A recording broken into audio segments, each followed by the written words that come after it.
Mystery Mystery Train Train by Anissa Shalsabila. and Shifa Alila Lubis. Claire just wants to walk home with her candy floss, but the walk along the old train tracks becomes a nightmare. The ghost train is for kids, said Claire. People look pretty scared when they come out, said Peter, trying to pull her to the world's scariest ghost train. Come on, it will be fun. They're pretending, said Claire. They know it's not real, so what's there to be scared of? Okay, Peter said, as he bought a ticket for himself and the rest of their group. Maybe it was time to go home, Claire thought, but there was almost nothing left to do at the fair. Buy a candy floss. It was impossible to finish a candy floss. They were just too big and too sweet yet. At the same time, there was nothing there. It was impossible to. She took a sheephead for her hot pink sugar bowl. She set herself a challenge. Tonight she was going to eat a whole one. For that, she needed time, and that meant walking home by the train tracks instead of through the town center. It wasn't very dark yet. She stepped off the dirt and onto the track. Each wooden slipper was just the right distance apart so she could step from one to another easily. Of course, Claire knew not to walk on train tracks anywhere else. It was stupid and dangerous. Only last year some boy in the big city died playing on the tracks, but there was nothing dangerous here. No one in Fellside had any memory of a train using the railway tracks. There wasn't even a train station. The tracks suddenly finished as if the engineers ran out of wood and iron. Claire always talked of them like those cartoons where the cat tries to catch the mouse and the mouse puts down tracks in front of his speeding carriage until he runs out. The train tracks were a mystery, but an old one, and nobody wondered about it now. They were just there, and that was that. The tracks vibrated as she walked. She called her it, and then she called her it too. It was getting stronger and louder. She looked behind her. A round light, small but getting bigger, was coming towards her. It couldn't be a train. The wheels screamed louded against the rails as the driver saw the train. It couldn't stop before it reached her. Luckily, Claire fell to the right of the track. She was screaming, but she couldn't hear herself above the noisy old train. Its carriage placed her.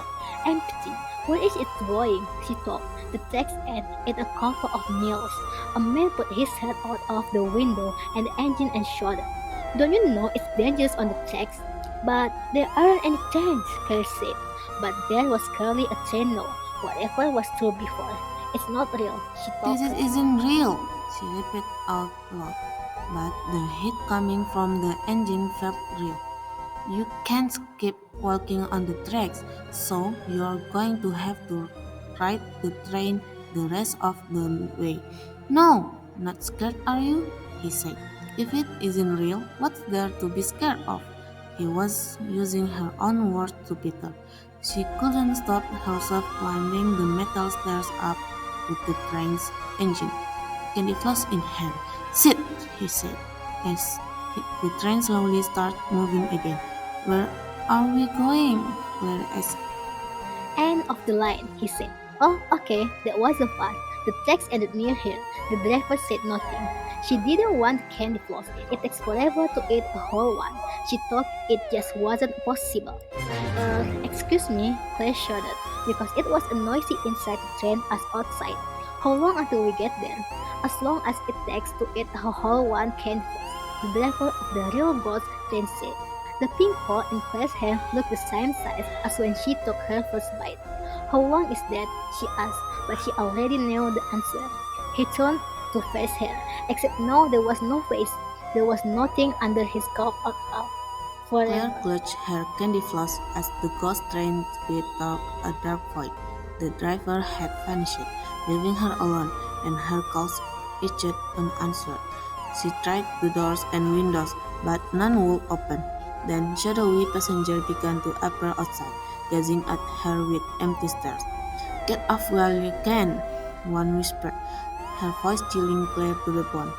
But I don't know how, Claire shouted, desperate. She looked at her candy floss, untouched and as big as ever. She took a bite.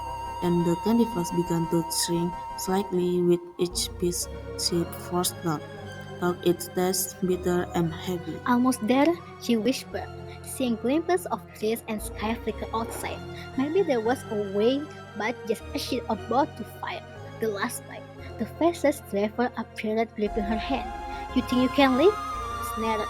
There's a prince. Claire watched in horror as her hand turned cold and began to fail. Her whole lower body followed, becoming as ghostly as the figure around her. With her final breath, she realized she would never be free. When the train returned to the empty station, it waited, ready for its next victim. Now, with Claire as its driver, forever bound to guide new passenger into the endless night. Thank you for listening our story. Bye bye.